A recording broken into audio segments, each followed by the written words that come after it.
I put a Vevor heater in my off-grid school bus. This is the combustion air intake filter. Feeds up cool air into the combustion chamber. This is a fuel line, just diesel fuel. This is exhaust. It's pretty hot right now. You just barely touch it, and you ain't gonna touch it very long. You get a blister on your finger. So here's the fuel pump, and this unit's running right now. And I've listened to it for 3 nights now, and I got sick and tired of the fuel pump going tick, tick, tick, tick, tick, tick. So we just took an extra piece of rubber to the rubber mount that come with the pump and put that in. And now I can barely hear it tick. I can feel it. I can feel it pop, pop, pop. I don't know if you can hear it. That worked real well.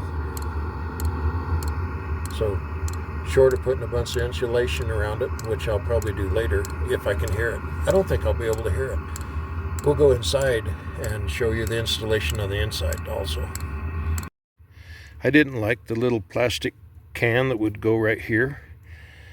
So right now this is my generator extended run tank. It's a 5-gallon jerry can. And I've brazed a petcock in here and a valve. So this is running temporary diesel fuel to my diesel heater. This was just for the hunting trip this year. Next year I'm going to run a copper line from the back of my bus underneath and then hook it to this line under the bus, and I'll secure that real well, and mice won't bother the copper line. And this just keeps rainwater, because you have to open up the vent just a little bit on the tank. And it's been running for 3 days on 4 gallons, and I'll bet there's 3.5 gallons left in that tank. It's been getting about 32 at night. We've been keeping the bus about 60. So here's the little Vevor diesel heater, and it's just sitting there on the floor running. It's running on low speed right now,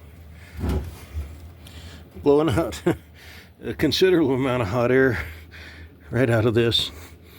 The little units are truly amazing. It heats this bus, and it's what, we're 8 by 35 or so.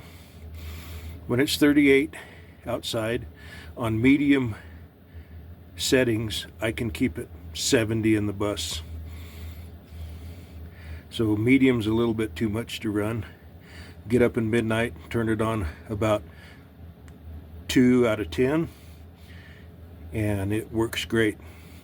And now that I can't hear that ticking, I can't wait to run it tonight and sleep through it. The ticking was keeping me awake, but you can't even hear it now. It makes me happier than you'll know. So the little unit, just to go over some of that, it comes with a key fob, and the unit's on and running right now, and I can press up on the key fob and you can see the green dots, and then it'll go to yellow. Or is that? It's kind of a burnt orange, and it gets 3 settings for burnt orange, and then it goes to green or red, and that's wide open. You can hear the fan wind up on the little unit, and it blows a ton of air, believe me. You can turn it back down to low, and that works great. It heats our whole little off-grid schoolie bus here. Well, not that it's heating much right now. It's 69 outside, and that's kind of in the sun under a solar panel, and 72 inside. So too hot. I'm going to go ahead and turn it off. So to turn it off, just as simple, just push off. The unit tells you heating is done. Pretty awesome little unit. It winds down, and it says off now, blinking off, and I just haven't mounted this yet. when it goes completely off, it says, "Have a safe journey." So it thinks it's going somewhere. Anyway, hey, like and subscribe to my silly videos. Thanks a lot. Papa John's World.